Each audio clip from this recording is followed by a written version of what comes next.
Does truth even matter? That is one interesting question because everyone who makes a statement or asks a question assumes some truth. Truth in that sense is inescapable. Somebody said, every time I shut the door on reality, it jumps in through the window. Truth is that which corresponds to reality. Yes, in the modernist era, there was so much of confidence on human reason and our perception of truth. But here we are in the post truth culture, which Oxford Dictionary describes as matters of truth do not affect public opinion anymore as much as feelings or emotions. We have come a long way. But the interesting thing is, we cannot escape truth. Truth is, in that sense, so foundational. It's almost like sitting on the wrong side of the branch of the tree and cutting it off when you question or challenge truth or you become a skeptic of truth. Because the immediate question that would emerge is your statement truthful or not? So, truth in that sense is unavoidable. I'm reminded of an interesting experiment a few decades ago by Robert Nozick. Now, he did a thought experiment on pleasure. He talked about a pleasure giving machine which should actually satisfy a hedonistic culture, a culture that only wanted entertainment. Although people would not know whether they are entertained by a machine or is it reality.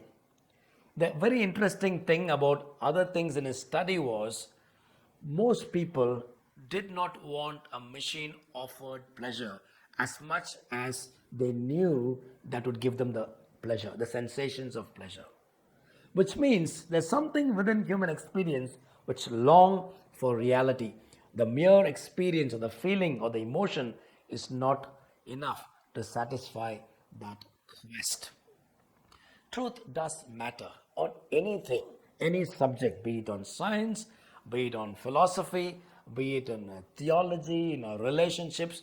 Without truth, life in that sense becomes very unlivable. But I mentioned about the modernist era and then the postmodernist era and their own emphasis on truth. Now, when we talk about truth, unlike in the modern era where people thought truth with a capital T can be perceived by an individual mind and reason. But now postmodernism questions it. It says you only have a perspective of truth. It's a fascinating shift. Allow me to give you a quotation from Stephen Hawking, a well known cosmologist. Now, Hawking, who was an atheist, made this statement.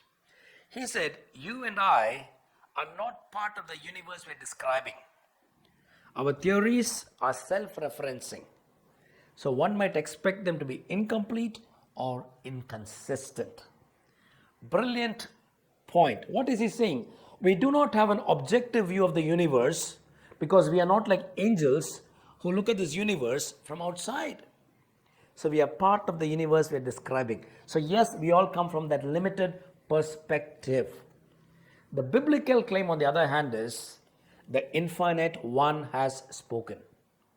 I am mortal, I am finite, I don't know everything about everything.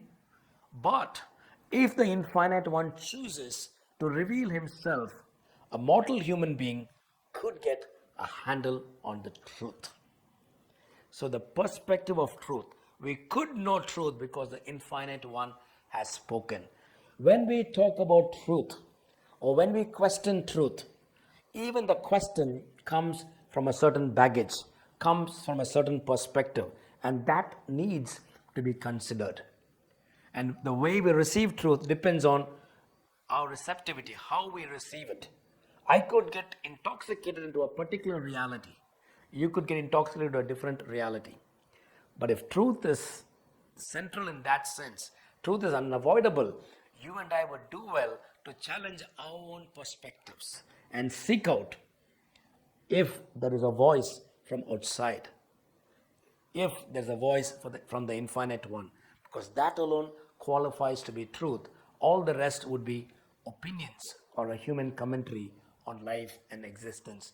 So truth does matter, but truth has to come from the infinite one.